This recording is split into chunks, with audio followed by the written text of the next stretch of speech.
Guys, അപ്പോൾ നമുക്ക് വളരെ പെട്ടെന്ന് തന്നെ തയ്യാറാക്കി എടുക്കാൻ പറ്റുന്ന ഒരു വഴുതനങ്ങ തൈര് കറിയുടെ റെസിപ്പി നോക്കിയാലോ. അതിന് വേണ്ടിയിട്ട് ഒരു പാത്രത്തിലേക്ക് നല്ല കട്ട തൈര് ഒഴിച്ച് നമുക്ക് മാറ്റി വെക്കാം. അതിനുശേഷം നമുക്ക് ആ വഴുതനങ്ങ ഒന്ന് ക്ലീൻ ചെയ്ത് കട്ട് ചെയ്തെടുക്കാവേ. ഒരു 1/2 ഇഞ്ച് വലുപ്പത്തിൽ കട്ട് ചെയ്ത് എടുത്താൽ മതിയേ. ഈ കറിക്ക് ഏറ്റവും നല്ലത് പച്ച വഴുതനങ്ങ കേട്ടോ. അപ്പോൾ അത് നമുക്ക് കട്ട് ചെയ്തെടുക്കാം.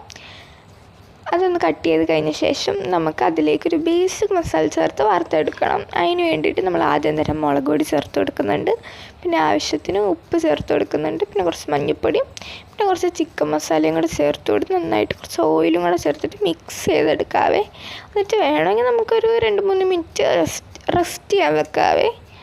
എന്നിട്ട് ഒരു ചട്ടി എടുത്ത് അടുപ്പത്ത് വെച്ചതിന് ശേഷം അതിലേക്ക് ഓയിൽ ഒഴിച്ച് ഓയിൽ നന്നായിട്ട് ചൂടായി വരുമ്പോഴത്തേക്കും നമ്മൾ ഈ മിക്സ് ചെയ്ത് വെച്ചേക്കുന്ന വഴുതനങ്ങ ചേർത്ത് കൊടുത്ത് ഒന്ന് നന്നായിട്ടൊന്ന് വറുത്തെടുക്കുക. ഒരു ഷാലോ ഫ്രൈ ചെയ്തെടുത്താൽ മതിയാവും. അതിന് ശേഷം നമുക്കിതൊരു മറ്റൊരു പാത്രത്തിലേക്ക് മാറ്റിയെടുത്ത ശേഷം അതേ എണ്ണയിലേക്ക് തന്നെ കടുകും കൊച്ചുള്ളിയും പച്ചമുളകും ചേർത്ത് ഒന്ന് താളിച്ചെടുക്കാം. കുറച്ച് മുളക് പൊടിയും മഞ്ഞൾപ്പൊടിയും കൂടെ വേണമെങ്കിൽ നമുക്ക് ചേർക്കാവേ.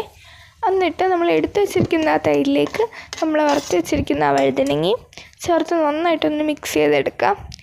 അതിനുശേഷം നമ്മൾ ആ താളിച്ച് വെച്ചിരിക്കുന്ന കൊച്ചുള്ളിയും പച്ചമുളകും കൂടെ ചേർത്ത് ശേഷം നന്നായിട്ടൊന്ന് മിക്സ് ചെയ്തെടുത്താൽ നമ്മുടെ വഴുതനങ്ങ തൈര് കറി ഇവിടെ റെഡിയാവും. അപ്പോൾ എല്ലാവരും ട്രൈ ചെയ്തിട്ട് അഭിപ്രായം കമൻറ്റ് ചെയ്യാൻ മറക്കരുത്.